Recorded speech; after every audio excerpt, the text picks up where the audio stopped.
자, 오늘은 사도행전 16번째 시간입니다. 예루살렘 공회 사도행전 15장에 있는 말씀으로 여러분과 함께 나누고자 합니다. 우리가 사도행전은 신약에 나오는 여러 가지 책들을 분류할 때 역사서로 분류하고 있습니다. 사도행전은 역사에 관한 역사의 흐름을 얘기하고 있습니다. 그래서 사도행전 15장은 우리가 예루살렘 공의회, 그리고 Council of Jerusalem이라고 얘기하고 있습니다. 예루살렘 종교회의, 지금으로 말하면 이제 큰 교단이나 이런 교회들이 모여서 하는 그런 회의라고 생각하고 있습니다. 그래서 이것이 이제 기독교의 최초의 공의회로 알려진 사건인데, 사도행전은 모두 28장으로 되어 있습니다. 그래서 15장이 딱 중간에 지금 위치하고 있는데, 이 사건을 계기로 해서 이 예루살렘 대공회가 사도행전에서 굉장히 중요한 역할을 하는 이유가, 이 사건을 계기로 해서 유대인 중심의 기독교에서 이방인 중심으로 한 기독교로 이동하고, 중심 역할을 했던 예루살렘 교회의 역할은 사라지면서 예루살렘 교회가 무대 중앙에서 퇴장을 하게 됩니다. 그리고 본격적으로 이방인 교회를 중심으로 바울이 주축이 돼서 복음이 땅 끝까지 가는데 길을 활짝 열리게 됩니다.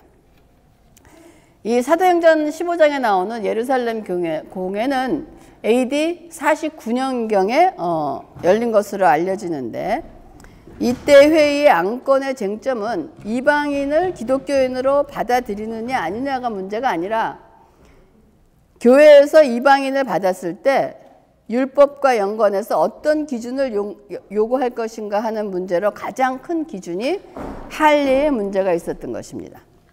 그래서 이런 문제의 발단은 다음에서부터 시작이 되는데, 사도행전 15장 1절에서 2절입니다. 어떤 사람들이 유대로부터 내려와서 형제들을 가르치되 너희가 모세의 법대로 할례를 받지 아니하면 능히 구원을 받지 못하리라 하니, 바울 및 바나바와 그의 사이에 적지 아니한 다툼과 변론이 일어난지라. 형제들이 이 문제에 대하여 바울과 바나바와 및 그중 몇 사람을 예루살렘에 있는 사도와 장로들에게 보내기로 작정하니라. 그러니까 율법을 믿어야 된다, 율법을 지켜야 된다라고 주장하는 유대 그리스도인이 있습니다. 이 사람들이 이방인 교회에 와서 할례를 받지 않으면 구원을 받지 못한다는 가르침이 퍼지면서 지금 안디옥 교회에 있는 사도 바울과 바나바와 논쟁이 시작이 되는 것입니다. 그래서 이 문제를 의논하기 위해서 이방인 그리스도인 교회들을 성도들을 뽑아서 예루살렘에 있는 사도들과 예루살렘 교회 형제들에게 보내게 되는 것입니다. 그러면 이런 혼돈되는 가르침을 퍼뜨리는 유대로부터 내려온 어떤 사람들이라고 얘기했는데, 이 사람은 누구인가 라고 우리가 알아볼 수 있기 바랍니다. 유대로부터 내려온 어떤 사람들은 갈라디아서 2장 3절과 4절에 바울이 얘기합니다. 그러나 나와 함께 있는 헬라인 디도까지도 억지로 할례를 받게 하지 아니하였으니 이는 가만히 들어온 거짓 형제들 때문이라.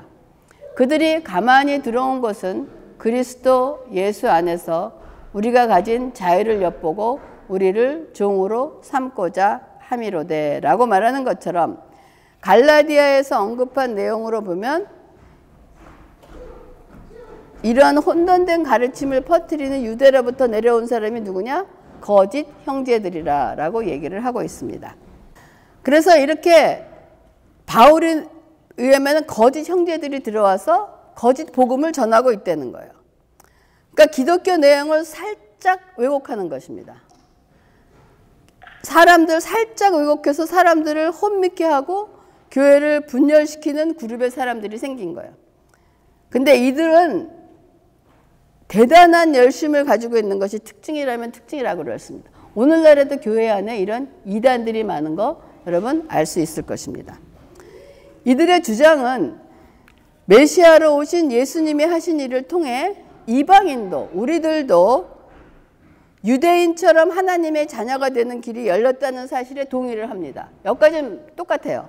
그런데 이들의 거짓 가르침을 하는 자들은, 그런데 니네들이 구원을 이루려면 유대인처럼 할례를 받으라는 거예요. 할례를 받아야지 구원이 이루어진다라고 가르치는 거예요. 여기서 문제는 무엇입니까? 구원의 길은 오직 예수님이다라고 말하면서 그 위에 살짝 무엇인가 조건을 첨부하는 거예요. 그 조건이 그 당시에는 뭐였냐? 할례라는 거예요. 예수님 외에 무언가 첨부되는 것이 문제입니다. 마치 MSG 같은 이 첨부물은 그 형태를 달리해서 교회 역사 속에서 오늘날까지도 존재하면서 사람들을 혼돈에 빠지게 합니다. 기독교라고 하면서 오늘날에 있는 모든 이단들이 이런 짓을 하고 있는 거예요. 할례를 받지 않으면 구원을 받지 못한다는 주장은 이단 사상입니다. 어느 교단에서도 구원을 받은 자의, 그러니까 지금도 할례가 없어졌지만 어느 교단에서는 방언하지 않으면 구원 못 받은 증거라는 거예요. 왜? 우리가 구원받은 사람은 성령을 받은 사람인데 성령을 받은 증거가 방언으로 나타나는데 방언을 하지 못하면 성령을 받은 것이 아니기 때문에 구원 못 받았다라고 얘기하는 교단이 있습니다. 또 어떤 교단에서는 네가 구원받고 거듭난 날짜를 정확하게 기억하지 못하면 넌 구원받지 못했다라고 얘기하는 것들이 있습니다. 그리고 어떤 사람들은 행해야 되고 덕행을 많이 쌓아야 되고 좋은 일을 해야지만 구원에 이른다라고 얘기하는 것입니다. 그러니까 무엇인가 점점 MSG 같은 것이 자꾸 첨부되는 거예요. 여러분, 율법, 하나님의 법을 지켜야 구원을 얻는다는 것은 사람이 믿음으로 구원에 이르는 것이 아니라 행위로 구원을 얻는다는 것입니다. 여러분, 우리가 주의를 지켜야 구원을 얻는 것이 아니라 구원을 얻은 자는 주의를 지키게 되어 있습니다. 여러분, 이 엄청난 차이를 여러분 이해하셔야 돼요. 이 차이를 이해하지 못하고 이걸 알지 못하면 우리에게 가르치는 그런 이단 사상, 분별하지 못하는 것에 빠져 있는 것입니다. 여러분이 주일날 와서 교회를 지키고 교회에 예배를 드려야지만 구원을 얻습니다 라고 얘기하는 것은 아니라는 거예요. 우리가 주일을 지키는 것은 우리가 구원을 받았기 때문에 하나님께 감사해서 우리가 예배를 드리게 되는 것입니다.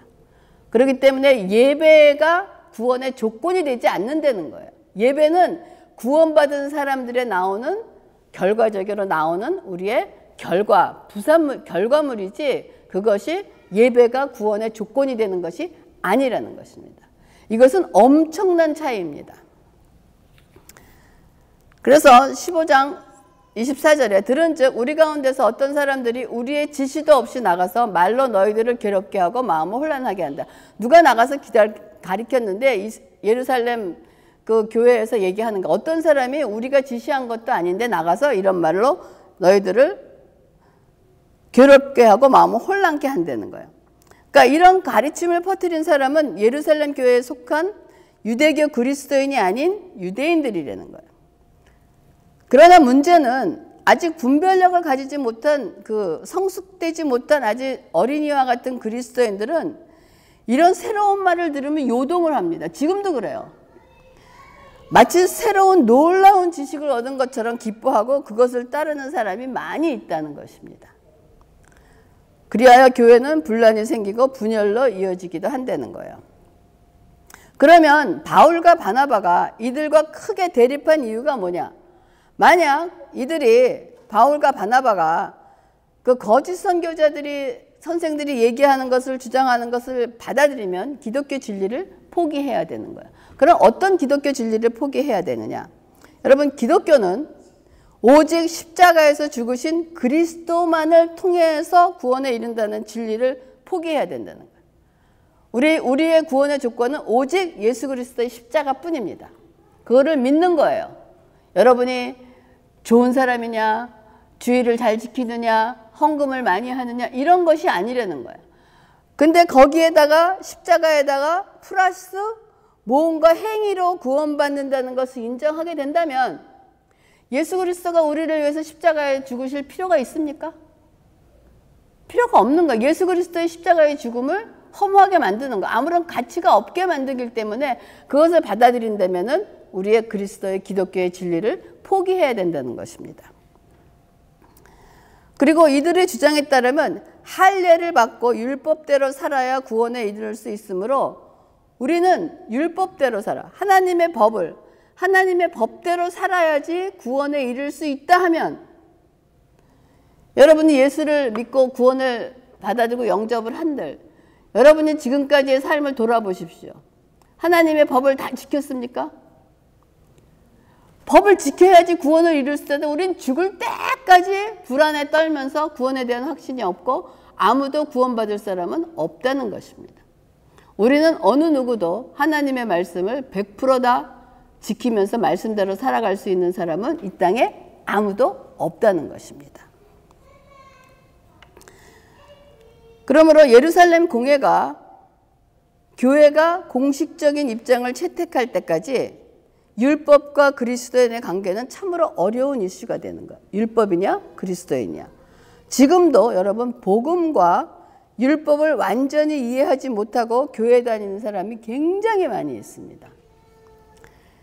그래서 어떤 사람은 율법이 필요 없다라고 얘기하는 사람, 이것도 틀린 얘기예요. 아마도 성경 말씀을 올바로 이해하지 못한 데서 이런 사상이 오는 겁니다. 예를 들면 마태복음 5장 17절에 내가 여기서 예수님이 말씀하시는 겁니다. 율법이나 선지자를 폐하러 온 줄로 생각하지 말라. 폐하러 온 것이 아니요 완전하게 하려 함이라 라고 예수님이 말씀을 하십니다. 여러분, 여기서 율법을 완전하게 하려 하신다는 예수님의 말씀의 의미가 무엇입니까? 율법을 온전히 지켜서 완전한 자가 되라는 것입니까? 아까 제가 말씀드렸죠. 율법을 완전히 지킬 사람은 세상에 아무도 없다는 거예요. 새삼교회 성도들은 이 말씀의 올바른 깨달음의 답을 여러분 가지고 있어야 될 줄 믿습니다. 여러분, 율법을 완전히 이루려면 율법의 요구를 100% 완수해야 됩니다. 그렇죠? 이게 퍼펙트하게 완전히 이루어지는 거잖아. 그러면 율법이 요구하는 것이 무엇입니까? 하나님의 선하신 기준에 도달하는 거예요. 하나님같이 되려는 거예요. 하나님과 같은 선하신 기준에 도달하려는 거예요. 근데 그 기준에 도달하지 못하는 자는 어떻게 되느냐? 정죄를 받는다는 거예요. 그 정죄가 무엇이냐? 영원한 죽음이라는 것입니다. 그러므로 인간으로서는 이 기준을 만족시킬 능력도 자격도 없습니다. 왜? 의인은 없나니 하나도 없기 때문입니다. 인간이 할 수 없는 율법의 요구를 죄가 없으신 예수님께서 십자가에 죽으심으로 율법의 요구를 충족시키신 분이 하나님이 아닌 사람이 아닌 예수 그리스도라는 거예요. 이것이 율법이 완성되었다는 의미입니다. 율법을 완성하러 왔다 예수님은 율법이 요구하는 것을 사람이 아닌 하나님 자신인 예수 그리스도께서 온전히 이루신 것이 율법을 온전히 이루러 왔다라고 말씀하시는 거예요. 그런데 이들은 이것을 이해하지 못하고 내가 율법을 지켜야 한다는 의미로 해석을 하는 것입니다. 근데 우리는 율법을 다 지킬 수가 없어요. 10개 중에 9개는 다 지키고 1개보다 못 지켰으면 우리가 지켰다라고 얘기합니까? 못 지키는 것입니다. 그래서 이런 엄청난 이해의 차이를 해결하기 위해서 바울과 바나바의 역량 밖에 있기 때문에 이제 예루살렘 공회 회의로 이 안건을 옮긴 것입니다. 그래서 15장 4절에 예루살렘에 이르러 교회와 사도와 장로들에게 영접을 받고 하나님이 자기들과 함께 계셔 행하신 모든 일을 말한다는 것은 안디옥 교회에서 파견한 사절단이 예루살렘에 도착해서 환영을 받고 아마 그동안에 있었던 일을 보고했을 것입니다. 아마 바울과 바나바는 그들의 1차 선교 여행에 대한 보고를 했을 것입니다. 근데 이 보고를 받던 사람 중에 바리새파에는 유대인들 중에 하나님의 율법을 잘 지키면서 사람을 바리새파라고 그래요. 그 바리새파 중에 어떤 믿는 사람, 그러니까 유대인이면서 하나님의 율법을 잘 지켰던 사람이 예수를 알고 예수를 영접하게 된 사람들이라는 거예요. 어떤 사람들이 일어나 말하되 이방인에게 할례를 행하고 모세의 율법을 지키라 명하는 것이 마땅하다라고 얘기하는 거예요. 그러니까 유대인 그리스도인들이 이방인들에게 복음이 전해졌다는 말을 듣고 하는 얘기가 할례 받고 율법을 지키게 하라라고 얘기하는 거예요. 지금 무엇입니까? 구원은 예수 그리스도로 인해서 전해지는 건데 지금 거기다가 플러스 뭘 합니까? 율법을 지키고 할례를 받으라고 지금 플러스 MSG를 지금 첨부하는 거예요. 여러분, 이러한 이해를 돕기 위해서 오늘날의 예를 들어본다면 한국에 고신파라는 기독교 교단이 있습니다. 여러 가지 교단이 있지만 이들은 주일에는 절대 예배 외에는 다른 일을 해서는 안 되는, 우리가 십계명에 보면 안식일을 지키라 라고 되어 있어요. 그 안식일을 지킨다는 것이 예배를 하는 것인데, 여러분 주일에는 절대 예배 외에 다른 일을 해서 안 된다고 하기 때문에 여러분 예배 후에 여러분처럼 H마트 가거나 코스코 가면은 이거는 구원 못 받은 사람이에요. 뭐 놀러 가거나 예배 끝나고 나서 맨하탄 관광 가거나 여행 왔는데 관광 가거나 이러면 구원 못 받은 사람이라는 거예요. 이러한 사상이라는 것이 어떻게 되냐면, 어떻게 보면 우리가 자라온 환경과 배경이 우리 신앙생활에 얼마나 큰 영향을 미칠 수 있는지를 생각하게 한다는 거예요. 이방인 선교에 대한 보고를 듣고 기뻐하기는커녕 바울과 바나바가 잘못됐다는 거예요. 니네들이 헛일했다. 그렇게 복음 전해야 걔들 구원 못 받아. 할례 받게 하고 율법을 지키게 해야 된다라고 주장을 하는 사람들이 모두 유대교에서 자란 사람들입니다. 그러나 이방인 그리스도인을 그들은 어느 정도로 취급하는 거냐면 유대교로 개종한 사람으로 생각을 하는 거예요. 그래서 자신들이 살아온 배경의 노예가 되고 익숙한 옛 방식대로 생각할 뿐 기독교 진리를 받아들일 생각을 하지 못한다는 것입니다. 그러면 그 당시 유대인만 그러냐? 우리도 그러고 있어요. 여러분 한번 생각해 볼 수 있기 바랍니다. 우리가 과거에서 비롯된 선입견이나 편견에 얽매여 진리를 왜곡하거나 보지 못하는 것은 아닌지 여러분 되돌아볼 수 있기를 바랍니다.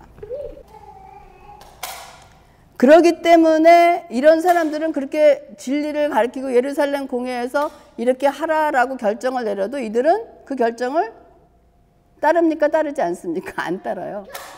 내 것이 옳다는 거예요. 그러고 나가서 하는 것이 결국은 이단을 만들어내고, 그래서 오늘날에 수많은 이단들이 존재하는 이유가 바로 이런 이유 중에 하나도 있는 것입니다. 근데 이제 예루살렘 공회에서 이런 주어진 아젠다에 찬반의 의견을 나누면서 막 토론을 하다가 이 변론을 한 방에 정리하는 대표자가 나옵니다. 그게 누구일 것 같아요? 베드로입니다. 베드로가 많은 변론이 있은 후에 베드로가 일어나 말하되, 형제들아 너희도 알거니와 하나님이 이방인들로 내 입에서 복음의 말씀을 들어 믿게 하시려고 오래전부터 너희 가운데서 나를 택하시고, 여러분 기억하십니까? 베드로가 고넬료라는 로마 가정에 이방인에 가서 복음을 전했습니다. 베드로는 맨 처음에 이방인에게 복음을 전하는 것을 꺼려 했습니다. 그래서 안 가려고 그러니까 하나님이 뭐라고 그러셨어요? 넌 내가 깨끗하다 그러는 것을 왜 네가 더럽다 그러느냐? 가라라고 얘기한 거예요. 그래서 베드로가 이방인들에게 복음을 전한 얘기를 유대인 형제들에게 얘기를 합니다. 그러면서 계속해서 8장부터 11절에 이것이 오늘 우리에게 주는 신앙의 고백입니다. 또 마음을 아시는 하나님이 우리에게와 같이 그들에게 성령을 주어, 그들이 누구냐? 이방인들에게 성령을 주어서 증언하시고 믿음으로 그들의 마음을 깨끗이 하사, 믿음으로 깨끗이 한 것이지 율법의 행위로 깨끗이 한 것이 아니라는 거예요. 그들이나 우리나 차별하지 아니하셨다는 거야. 그런데 지금 너희가 어찌하여 하나님을 시험하여 우리 조상과 우리도 능히 매지 못하던 멍에를 제자들의 목에 들. 그런데 니네들이 하나님의 시험에서 우리의 조상과 이스라엘의 때 내렸던 그 조상들과 우리도 능히 매지 못하던 멍에가 뭡니까? 율법입니다. 율법을 지키지 못한 것들을 니네들은 지키지 못하면서 왜 저들에게 율법을 지키라고 멍에를 목에 매게 하느냐라고 얘기하는 거야. 그러나 우리는 그들이 우리와 동일하게 주 예수의 은혜로 구원받은 줄을 믿노라라고 신앙 고백을 하는 것입니다. 그러므로 우리가 예수님을 통해서 죄사함을 받고 하나님의 자녀가 된다는 복음의 올바른 반응은 할례를 받았느냐 안 받았느냐가 아니고 뭐냐? 믿음이라고 얘기를 하고 있습니다. 그래서 베드로가 고넬료 집에서 복음을 선포하는 중에 이방인들에게 예고 없이 임하셨던 성령의 임재는 하나님이 이방인을 유대인처럼 자기 백성으로 받으신 이를 보증하는 중요한 것으로 할례를 받지 않은 이방인들에게도 성령이 임했다는 것입니다. 그래서 하나님은 이방인을 자기 백성으로 삼으실 때 그들에게 먼저 할 일을 요구하지 않으십니다. 여러분들이 두 분에게 예수 믿으세요 라고 얘기하면 저는 아직 그렇게 조금 선한 사람이 아니라서 저는 아직 할 일도 많고 조금 더 이런 걸 요구하지 않는다는 거예요. 여러분들이 뭔가를 선하게 하고 무슨 일을 잘하고 어떤 사람들은 내가 생활의 기반이 잡혔지 않아. 좀 돈을 좀 벌고 나고 안정이 되고 나면 좀 예수를 교회에 나갈게요 라고 얘기해요. 여러분이 돈을 얼마나 벌면 안정이 되고 교회에 나갈 수 있습니까? 평생 해보십시오. 못합니다.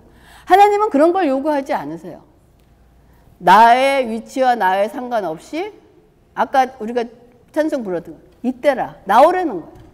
나와서 받으면 된다는 거야. 내가 할 일은 아무것도 없고 하나님 나와서 믿어라 그러면 그냥 예하고 나오기만 하면 된다는 것을 지금 얘기하고 있는 겁니다.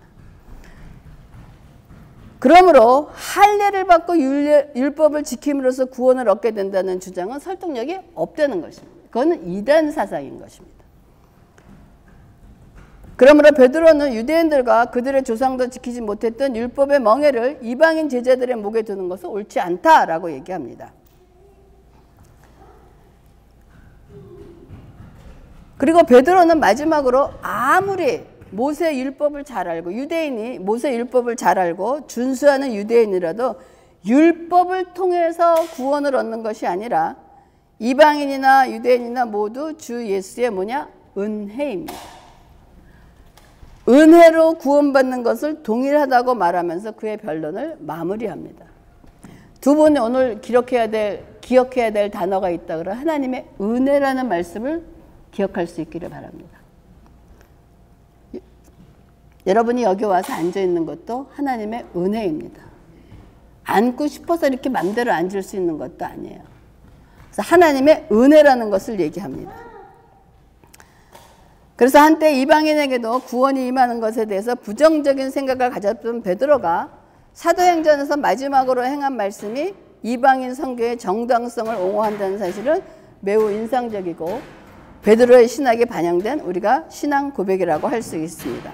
그래서 15장 12절에 온 무리가 가만히 있어 바나바와 바울이 하나님께서 자기들로 말미암아 이방인 중에서 행하신 표적과 기사에 관하여 말하는 것을 듣더니 라고 그러니까 베드로의 말을 들은 사람이 멍멍해지는 거야. 이때까지 율법을 지켜야 되고 할례를 받아야 된다고 생각하는데 그거 다 필요 없다. 다 말도 안 되는 소리다 라고 얘기하니까 이때까지 자기가 생각했던 것이 무너지기 때문에 멍멍하다라고 얘기하고 있습니다. 그런데 이렇게 아무 말도 하고 있지 못하자 바나바와 바울이 실제 일어났들을 말하면서 베드로의 말에 확인사살하는 것이 베드로가 얘기합니다.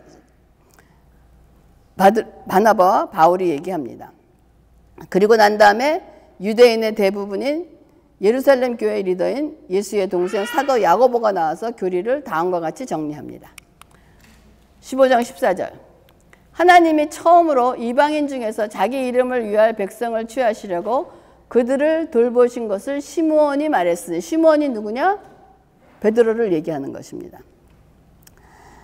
그들이 내린 결정은 뭐냐? 첫째, 할례를 받아야 된다라고 얘기하지 않고 이방인들도 그리스도인 됐으면 첫째 뭐 해야 되느냐? 우상에게 바쳐서 더러워진 것을 먹지, 우상 숭배를 하고 나서 바쳐진 것을 먹지 말라는 거예요. 둘째, 음란한 행동을 하지 말라는 것입니다. 셋째, 목졸라 죽인 짐승의 고기와 피를 먹지 말라는 것입니다.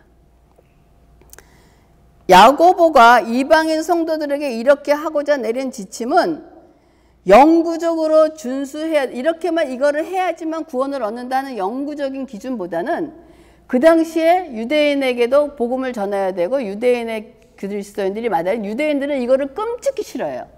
우상에게 생긴 고기를 먹는 것, 음행한 짓을 하는 것, 그 다음에 목매에서 다루는 그 동물의 생피를 먹는 거 끔찍하게 싫어했어요. 근데 여러분들도 이거 예수 믿고 난 다음에, 아니 예수를 안 믿어도 이거 하는 거 좋습니까?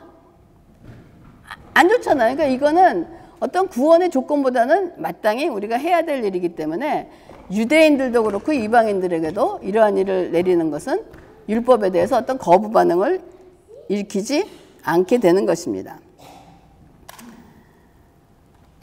드디어 이방인과 율법에 대한 사도들과 예루살렘의 공식 입장이 확정되었어요. 그리고 이제는 모든 교회에 알려서 정책에 반영하는 일만 남았는데 사도행전 15장 25절에서 27절입니다.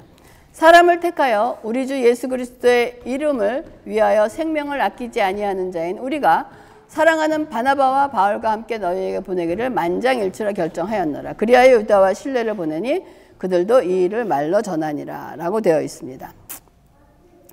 예루살렘 사도들과 장로들은 자신들을 대표하는 유다와 실라를 편지, 즉 공문서와 함께 안디옥으로 보내면서 이제 예루살렘 회의가 어떻게 진행되었으며 어떠한 결정을 내렸는지도 설명하고 그들에게 이거를 귀를 기울여 달라라고 부탁을 하는 것입니다. 그 내용은 성령과 우리는 이 요긴한 것들 외에는 아무 짐도 너희에게 지우지 아니하는 것이 옳은 줄 알았노니 라고 얘기하는 것은 사도들과 장로들은 회의를 통해 내린 결정은 사람들하고만 의논한 것이 아니고 성령도 모든 절차와 과정에 함께 하심으로 하나님의 뜻을 구했고 성령의 인도하심을 받아 주님의 뜻을 받던 것이다 라고 얘기하고 있습니다. 그리고 그 요긴한 것 외에는 아무 짐도 그들에게 지우지 않는 것이 옳다라고 얘기했는데 그 요긴한 것은 뭐냐? 우상의 더러운 것과 음행과 목매에 죽인 것들을 피를 멀리하라는 것 외에는 율법을 지킬 필요가 없다. 이방인들에게 성도들을 신앙을 짓누르는 짐을 줄 필요가 없다라고 얘기하는 것입니다. 즉 이방인 성도들이 이러한 것들을 피하면 할례나 율법과 연관해 지켜야 할 것은 더 이상 없다는 것으로 편지를 마무리하는 것입니다. 그래서 사도행전 15장 31절에 읽고 그 위로한 말을 기뻐하더라.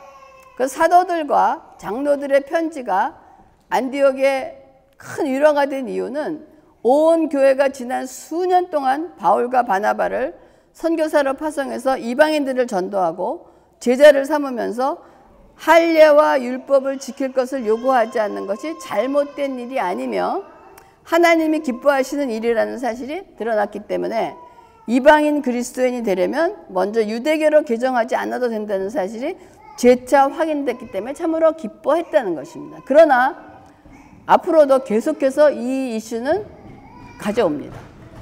끊임없이 포기하지 않고 할례를 받고 율법을 지키라는 것을 끊임없는 거짓 가르침을 갖고 오는 것이 기독교 역사상에 나오며 지금까지도 계속되고 있다는 것입니다. 성경 말씀에 대한 잘못된 가르침은 사람의 영혼을 피폐하게 하는 약탈 행위입니다. 또한 잘못된 가르침으로 한 번 받은 상처는 여러분 잘 치료되지 않고 하나님과 복음에 대한 오해를 불러일으킵니다. 여러분 이단에 빠져있던 사람들이 거기서 빠져나오면 그 사람들이 올바른 신앙으로 회복하는 데는 많은 어려움이 있는 것이 실제적인 것입니다.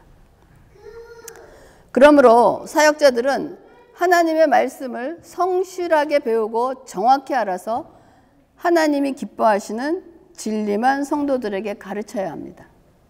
그러나 이건 사역자만 가르치면 되는 것이 아니고 여러분들도 하나님의 말씀으로 분별할 수 있는 분별력이 있어야 돼요. 여러분에게 세상 것을 다 누가 다룬다 그러면 그것을 넘어가는 자는 누구입니까? 여러분 자신이에요. 여러분이 넘어가지 않는 방법은 여러분에게 분별할 수 있는 능력이 있어야 된다는 것입니다. 그래서 끝으로 예루살렘 공회의 역사적인 의미를 생각해 본다면 예루살렘 공회와 그 결정은 구약 시대에서 신약 시대로 넘어가는 시점인 거예요. 그리고 메시아를 기다리던 유대교에서 오신 메시아를 따르던 기독교로 발전하는 과정에 인종이나 나라의 구별 없는 기독교의 기초를 확립하는 면에서 사도행전 15장은 굉장히 중요한 의미를 가지고 있고 복음이 땅끝까지 가게 되는 문이 활짝 열리게 되는 것이 사도행전 15장입니다. 그리고 복음이 땅끝까지 가는 두 번째 선교 여행이 이제부터 시작을 합니다. 15장 36절에 며칠 후에 바울이 바나바더러 말하되 우리가 주의 말씀을 전한 각 성으로 다시 가서 형제들이 어떠한 것을 방문하자라고 얘기합니다. 그래서 여기서 마가의 2차 선교 여행을 두고 바울이 바나바하고 같이 선교 여행을 가자 그랬더니 바나바가 뭡니까?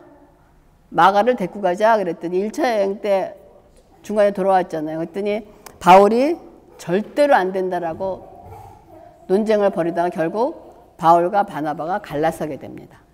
그래서 바나바는 마가를 데리고 구부로 고향으로 돌아가고 바울은 새로운 동역자 누구냐?